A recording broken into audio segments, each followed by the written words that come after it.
ഇന്നലത്തെ ദിവസത്തിന്റെ ഒരു പ്രത്യേകത കോടതിയിലെ ഗ്യാൻവാപി മസ്ജിദിന്റെ കേസ് നടക്കുന്ന സമയമായിരുന്നു. ഈ സമയത്ത് ഒരു കൂട്ടം മുസ്ലിങ്ങൾ, പ്രത്യേകിച്ച് മുസ്ലിം സ്ത്രീകൾ, കാശി വിശ്വനാഥ ക്ഷേത്രത്തിന് മുമ്പിൽ തടിച്ചുകൂടുകയും അവർ ഹർ ഹർ മഹാദേവ് എന്ന നാമം ജപിക്കുകയും ചെയ്തിരുന്നു. അവർ പറഞ്ഞ ഒരു കാര്യം, തങ്ങൾ ഒരു മുഗളനെയും ഭയക്കുന്നില്ല, ഈ സനാതന ധർമ്മത്തിന്റെ പതാക ഉയരുന്തോറും ലോകത്ത് സമാധാനം ഉണ്ടാകുമെന്ന് തങ്ങൾ വിശ്വസിക്കുന്നു, അതുകൊണ്ട് തർക്കമുണ്ടാകാതെ തന്നെ ഈ മസ്ജിദ് ക്ഷേത്രത്തിന് വിട്ടു നൽകുകയാണ് വേണ്ടത് എന്നാണ് അവർ പറഞ്ഞിരിക്കുന്നത്. ഏതായാലും വലിയ രീതിയിൽ തന്നെ വാർത്തയായി മാറിയ ഒന്നാണിത്.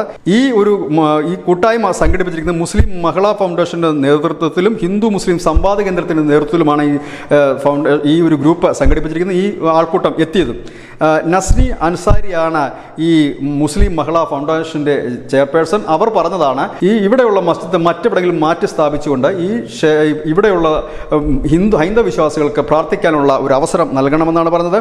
ഒപ്പം തന്നെ ഹിന്ദു മുസ്ലിം സംവാദ കേന്ദ്രയുടെ ചെയർപേഴ്സൺ ഡോക്ടർ നജ്മ പർവീൻ, അഫ്സർ ബാബ, ഫിറോസ് തുടങ്ങിയവരും ഇതേ അഭിപ്രായം തന്നെയാണ്. അവർ പറഞ്ഞത് ഈ തർക്കത്തിനില്ല, സനാതന ധർമ്മത്തിന്റെ പതാക ഉയർന്നു പറക്കുന്നിടത്തോളം കാലം ലോകത്ത് സമാധാനം ഉണ്ടാവുക തന്നെ ചെയ്യുമെന്നാണ്. ഏതായാലും ഒരു വലിയ വാർത്ത എന്ന് തന്നെ നമുക്കിതിനെ പറയേണ്ടി വരും. ന്യൂസ് ഡെസ്ക് മുസ്ലിം മലയാളം.